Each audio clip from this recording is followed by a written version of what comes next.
அனைவருக்கும் என் முதற்கண் வணக்கத்தை தெரிவித்துக் கொள்கிறேன். என் பெயர் முகமது யூனுஸ் பர்வேஸ். நான் 5ஆம் வகுப்பு படிக்கிறேன்.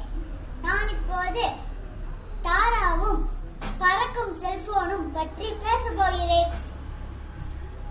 செல்போன் நாம் வாழ்ந்து கொண்டிருக்கின்ற இந்த அவசரமான உலகத்தில் செல்போன் முக்கியமான ஒன்றாக மாறிவிட்டது. சொல்ல போனால் நமது உடல் உறுப்பாவே மாறிவிட்டது. சாப்பாடு தண்ணி கூட இல்லாமல் இருந்துடலாம், ஆனால் இந்த செல்போன் இல்லாமல் இருக்க முடியாது. இங்க நிலைமை வந்துவிட்டது. உங்ககிட்ட இருக்கிற செல்போன் சும்மாக்கிற செல்போன், என்கிட்ட இருக்கிற செல்போன் பறக்கிற செல்போன். அது எனக்கு ரொம்ப பிடிக்கும். அதுக்கு நான் அலாவுதீன் பேர் வச்சிருக்கேன். அலாவுதீன் நம் கோயம்புத்தூரை சுற்றி காமிக்க அனுபவத்தை நான் உங்களிடம் சொல்ல போகிறேன். நம் கோயம்புத்தூரில் எவ்வளோ அதிசயங்கள். என்னோட அலாவுதீன் அதாங்க பறக்கும் செல்போன். எனக்கும் என் நண்பனுக்கும் ஊரை சுற்றி காமித்தது. பறக்கும் செல்போன்ல ஏறி அமர்ந்து எங்கள் ஊர் சின்னிய பாளையத்திலிருந்து புறப்பட்டோம். மேலே உயர உயர பறந்தோம். விமான நிலையம் வழியாக பறந்தோம். கீழே விமானங்கள் குட்டி குட்டி பொம்மைகள் போல் அழகாக தெரிந்தது. சற்று தூரம் பறந்தோம்.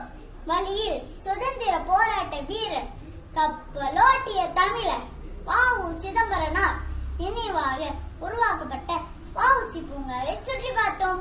ஊஞ்சலாடினோம். பிறகு பறக்க ஆரம்பித்தோம். அலாவுதீன் மேம்பாலம் வழியாக தூக்கிச் சென்றார். அங்கே 1888 சர் ராபர்ட் ஸ்டென்ஸ் என்ற பிரிட்டிஷ்காரர் தொடங்கிய பஞ்சாலை பற்றியும் நூற்றாடைகளின் வளர்ச்சியை பற்றியும் தென்னிந்தியாவின் மான்செஸ்டர் என பெயர் வந்ததை பற்றியும் கூறிக்கொண்டே பறந்தோம். ப்ரூக்பான் தேயிலைத்தூள் நிறுவனத்தின் நினைவாக ப்ரூக்ஃபீல்ட் மால் கட்டியிருக்காங்க.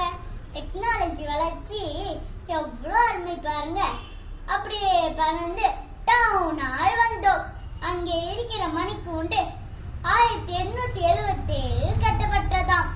பக்கத்தில் கோணியம்மன் கோயில் பார்த்தோம். கோயிலுக்கு எதிரில் 1867 கட்டப்பட்ட புனித மைக்கேல் சர்ச் இருந்தது. கோயிலுக்கு பின்னால் 17ஆம் நூற்றாண்டு திப்பு சுல்தான் கட்டிய பள்ளிவாசல் உள்ளது. தெற்கு திசையில் பறந்த அலாவுதீன் வானாங்குளத்தை காமித்தான். இங்கே மஞ்சள் மூக்கு நாரியை பார்த்தோம். உக்கடம் பெரிய குளத்தை சுற்றிலும் மீன்கொத்தி பறவை, செண்டு வாத்து, நாமக்கோழி, காணாங்கோழி போன்ற பறவைகள் வச்சுட்டு வருதாம். அது மட்டும் இல்லைங்க, வெளிநாட்டிலிருந்து செங்கால் நாரை, வரித்தலை வாத்து, சாம்பல் வாலாட்டி போன்ற பறவைகளும் வருமா. அப்படியே பறந்து பறந்து வெள்ளிங்கிரி மலைக்கு வந்தோம். உலகத்துல 325 வகையான பட்டாம்பூச்சிகள் உள்ளது.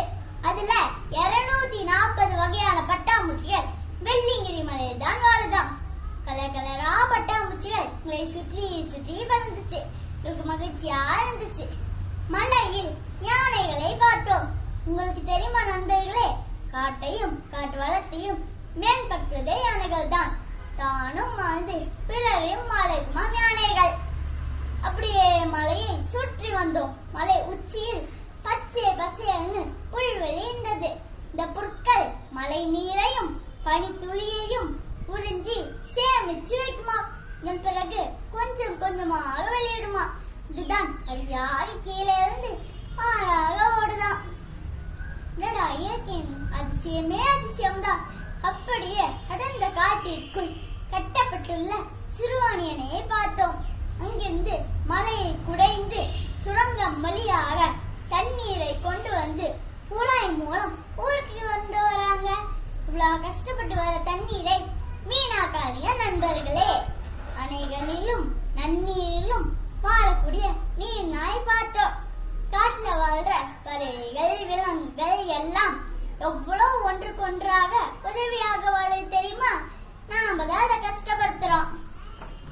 இயற்கையா கிடைக்கிற காய்கள் பழங்கள் மிக அருமையாக இருந்துச்சு. காட்டை விட்டு வரவே மனம் இல்லாமல் திரும்ப பார்க்க ஆரம்பித்தோம். வெள்ளிங்கிரி மலை வழியாக பறந்த நாங்கள் மருதமலைக்கு வந்தோம். அடடா, இயற்கையின் அழகே அழகுதான். அழகு மெய் மறந்தோம். அப்படியே ஆனஸ்புரம் பகுதிக்கு வந்தோம். தமிழ்நாடு மன அகாடமி சென்றோம். அங்கு 1915 காஸ் சென்ற பிரிட்டிஷ் அதிகாரி தொடங்கிய காஸ் மியூசியம் பார்த்தோம். அங்கு இறந்த விலங்குகளின் தோள்களை வைத்து நிஜ விலங்குகள் போல் செஞ்சிருக்காங்க. அருமையாகவும் வியப்பாகவும் இருந்துச்சு.